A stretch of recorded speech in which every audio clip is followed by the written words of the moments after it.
Traffic order, ये हमारा CSS tutorial का 7th वीडियो है। प्रीवियस वीडियो में हमने CSS बॉर्डर कवर किया था, उसमें हमने बॉर्डर को कैसे यूज़ करना होता है एंड बॉर्डर के डिफरेंट प्रॉपर्टीज देखे थे। तो आज हम इस वीडियो में CSS मार्जिन कवर करने वाले हैं। So now let's get started.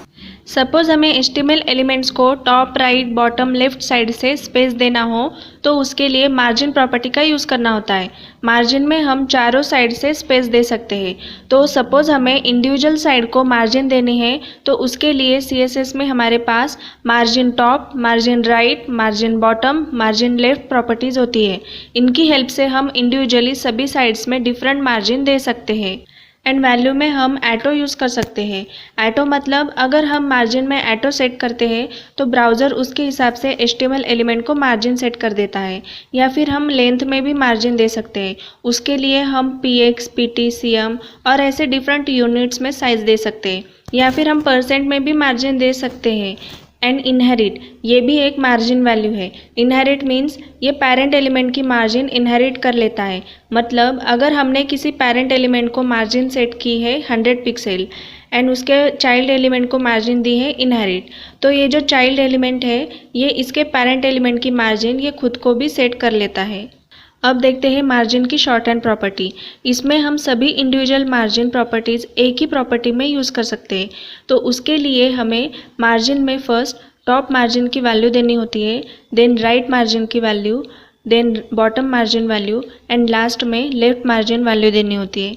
अब सपोज हमें राइट एंड लेफ्ट साइड की मार्जिन सेम देनी है and top and bottom side की मार्जिन डिफरेंट देनी है, तो हम मार्जिन प्रॉपर्टी में वैल्यू इस टाइप में लिख सकते हैं। अब सपोज हमें top and bottom margin same देनी है and left right margin same देनी है, तो हम इस टाइप में मार्जिन लिख सकते हैं। एंड अगर चारों साइड की मार्जिन सेम देनी है तो उसके लिए मार्जिन में सिर्फ एक ही वैल्यू देनी होती है। इससे क्या होगा कि जो वैल्यू हमने सेट की है ये चारों साइड से अप्लाई हो जाती है। अब बात करते हैं मार्जिन कोलैप्स।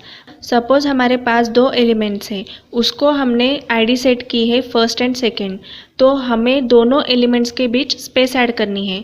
तो उसके लिए हमने फर्स्ट आईडी को मार्जिन बॉटम 10 पिक्सल सेट की है एंड सेकेंड आईडी को मार्जिन टॉप 25 पिक्सल सेट की है। तो इसका मतलब ये नहीं है कि दोनों एलिमेंट के बीच 10 + 25 मतलब 35 पिक्सल की मार्जिन ऐड होगी, तो ऐसा नहीं होता। यहाँ पे जो इन दोनों में हाईएस्ट मार्जिन है 25 पिक्सल, ये दोनों एलिमेंट के बीच 25 पिक्सल की मार्जिन ऐड हो जाती है।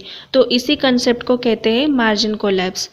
तो ये था ओवरऑल मार्जिन प्रॉपर्टी के बारे में। आई होप आपको ये वीडियो हेल्पफुल रहा होगा। वीडियो अच्छा लगा हो तो वीडियो को लाइक, शेयर एंड चैनल को सब्सक्राइब जरूर कीजिए and click the bell button so that आपको लेटेस्ट वीडियो का नोटिफिकेशन मिल सके। तो मिलते हैं नेक्स्ट वीडियो में। Till then bye.